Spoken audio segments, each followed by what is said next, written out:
dia salah memahami konteks pernyataan Paus. Yang kedua, dia mengabaikan otoritas magisterium Katolik. Dan yang ketiga, dia menyamakan hal yang tidak setara, Paus versus pendeta independen. Dan yang keempat, dia mengklaim membela logika, tapi menolak logika teologi Katolik. Jadi, apakah Patrice Smith sengaja menyalahpahami atau hanya tidak peduli?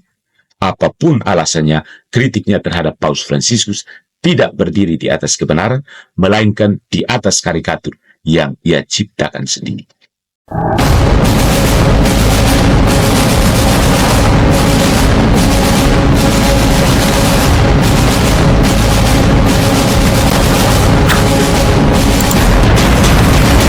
Salve fratres, jumpa lagi dengan Patrice Allegro, Veritas Liberabit Vos.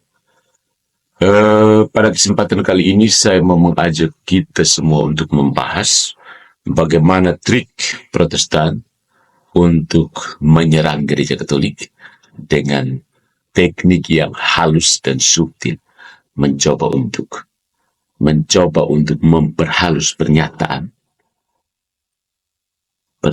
mereka dan menegaskan apa yang dari semula ditegaskan oleh reformasi, yaitu Paus adalah antikristus. Benarkah demikian? Dan bagaimana cara orang Protestan modern menegaskan kembali pernyataan itu dalam bentuk yang subtil dan terkesan tidak menyerang, terkesan menyatakan kebenaran, terkesan menyerang gereja Katolik tanpa menyerang gereja Katolik. Cerdas, bukan? Mari kita bongkar.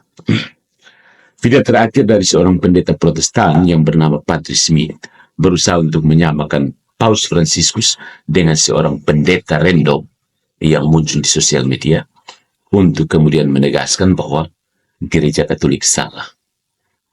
Jadi asumsi yang disembunyikan adalah bahwa karena Paus Fransiskus salah, maka dengan demikian gereja Katolik salah.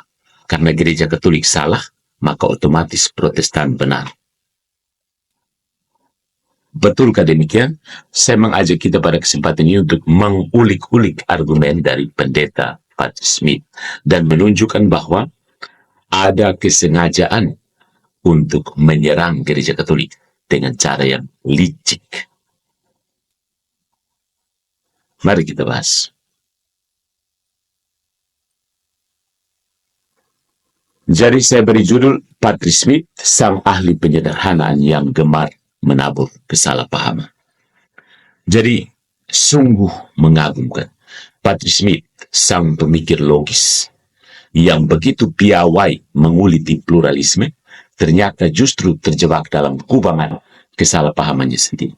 Dengan pedang logika yang ia asah tajam, ia tebas habis Paus Fransiskus dan Gilbert Lumoindong dalam satu sabetan, seolah keduanya adalah dua kepala dari monster pluralisme yang sama. Tentu saja betapa mudahnya menciptakan musuh imajiner ketika kita mengabaikan nuansa, mengubur konteks, dan memilih hanya melihat apa yang ingin kita lihat. Mari kita ulik satu persatu. Yang pertama, semua agama sama. Tentu saja tidak. Tapi biarkan aku mengatakan seolah Paus mengajarkan itu.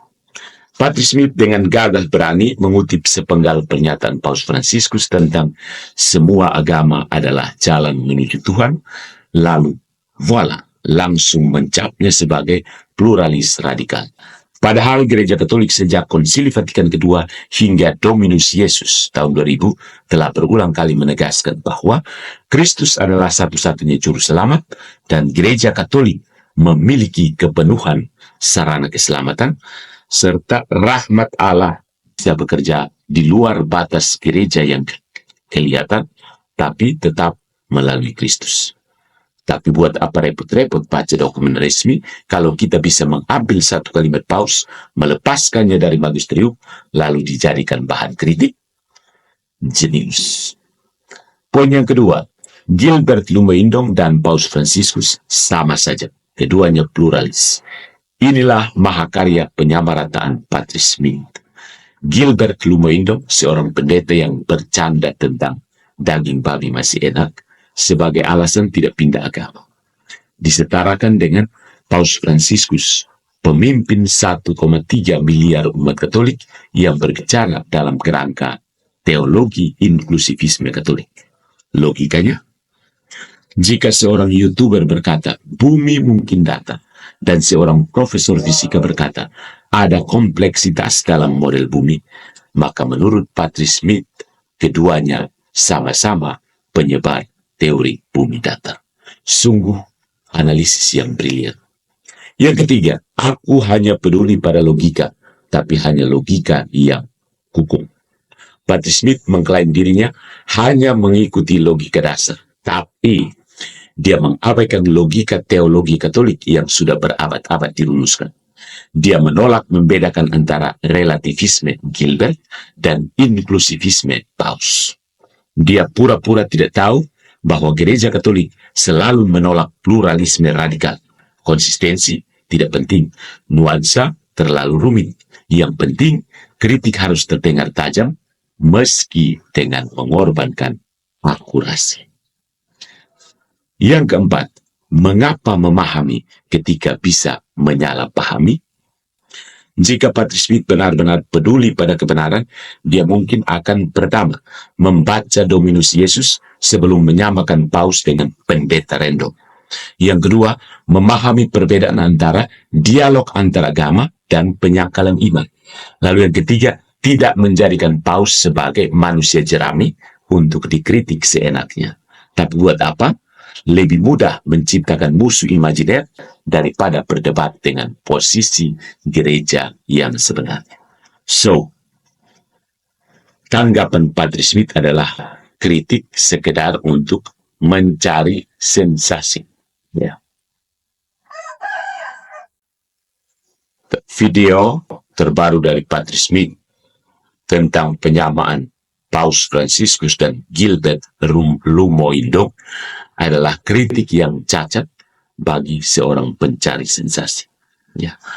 Patrice Smith mungkin merasa diri sebagai pahlawan iman yang melawan pluralisme, tetapi sayang sekali, ya,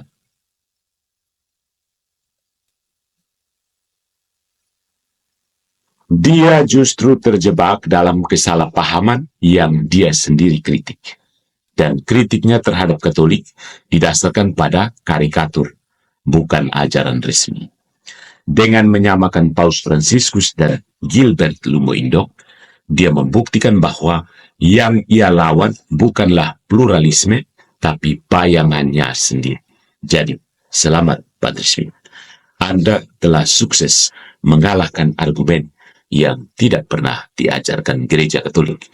Semoga suatu hari Anda berhasil berdebat dengan Katolik yang sebenarnya, bukan yang Anda katakan. Ignorance is bold, but knowledge is cautious. Tapi dalam kasus ini, ignorance is not just bold, it is weaponized. Nah, saudara-saudari, mengapa Patrice Smith bersemangat sekali ya menyamakan Paus Fransiskus dengan pendeta random outside there? Ingat, reformasi muncul dari semangat bahwa Paus adalah antikristus, bukan? Mari kita periksa. Asumsi keliru Patrice Smith tentang Paus Fransiskus, sebuah dekonstruksi. Patrice Smith membangun seluruh kritiknya terhadap pluralisme agama dengan menjadikan Paus Fransiskus sebagai contoh utama. Namun, asumsinya tentang ajaran Paus terbukti cacat setelah diperiksa lebih dalam. Asumsi-asumsi bermasalah yang mendasari serangannya, mari kita lihat satu persatu. Yang pertama, asumsi bahwa Paus Fransiskus mengajarkan semua agama sama benar. Fakta yang diabaikan atau sengaja diabaikan adalah bahwa Paus tidak pernah mengajarkan bahwa semua agama setara secara doktrinal atau sama-sama sah untuk keselamatan. Ketika Paus berbicara tentang semua agama adalah jalan menuju Tuhan, dia mengacu pada pencarian manusia akan kebenaran sesuai dengan Nostra Aetate, Allah yang dapat bekerja melalui budaya dan agama lain, Lumen Gentium 16, tetapi tetap melalui Kristus, Dominus Yesus 21. Pernyataan Paus selalu dalam kerangka inklusivisme Katolik, bukan pluralisme radikal. Mengapa asumsi ini salah?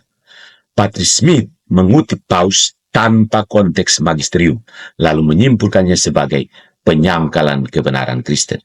Padahal Gereja Katolik konsisten menolak relativisme, seperti ditegaskan dalam Dominus Iesus. Jika ada yang berpendapat bahwa semua agama sama benarnya, ia bertentangan dengan iman Katolik. Asumsi yang kedua, Paus Fransiskus dan Gilbert Lumoindo mewakili ide yang sama. Nah, fakta yang diabaikan di berikut adalah Gilbert Lumoindo membuat pernyataan relativistik. Misalnya, tidak ada surga versi agama-agama. Dan bahkan sarkastik, misalnya, daging babi masih enak. Paus Fransiskus berbicara sebagai pemimpin gereja yang tunduk pada magisterium, dengan tegas menolak penyamaan semua agama. Evangelii Gaudium 254. Mengapa asumsi seperti ini menyesatkan?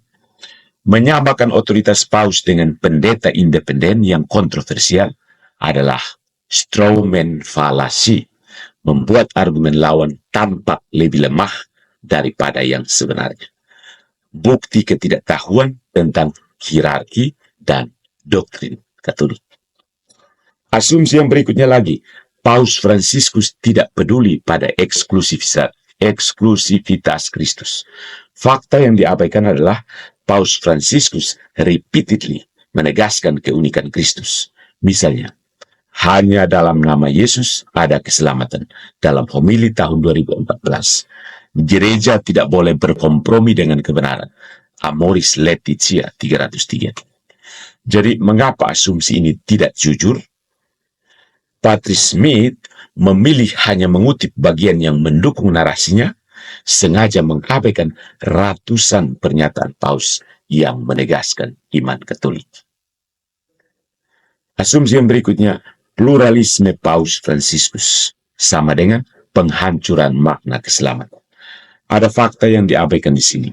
Gereja Katolik membedakan antara pluralisme yang ditolak, semua agama sama benar, dan ada inklusivisme, ajaran resmi dari gereja, bahwa keselamatan hanya melalui Kristus, tetapi rahmatnya bisa menjangkau mereka yang tidak mengenal gereja. Lumen Gentium 16. Paus tidak pernah mengajarkan bahwa Islam, Hindu, atau agama lain bisa menyelamatkan terlepas dari Kristus. Mengapa asumsi ini konyol? Kritik Patrice Smith berlaku hanya jika Paus benar-benar pluralis radikal. Padahal tidak ada dokumen gereja yang mendukung klaim tersebut. So, my friends, asumsi-asumsi Patrice Smith dibangun di atas pasir. Yang pertama, dia salah memahami konteks pernyataan Paus. Yang kedua, dia mengabaikan otoritas magisterium Katolik. Dan yang ketiga, dia menyamakan hal yang tidak setara, Paus versus pendeta independen. Dan yang keempat, dia mengklaim membela logika, tapi menolak logika teologi Katolik. Jadi, apakah Patrice Smith sengaja menyalahpahami atau hanya tidak peduli? Apapun alasannya, kritiknya terhadap Paus Fransiskus tidak berdiri di atas kebenaran, melainkan di atas karikatur yang ia ciptakan sendiri. Jika kau ingin mengkritik Katolik, setidaknya pahami dulu apa yang sebenarnya diajarkan gereja. Kalau tidak, yang terjadi hanyalah pertarungan melawan bayangan, dan itu bukan debat, tapi pantun. Good job, Protestantism.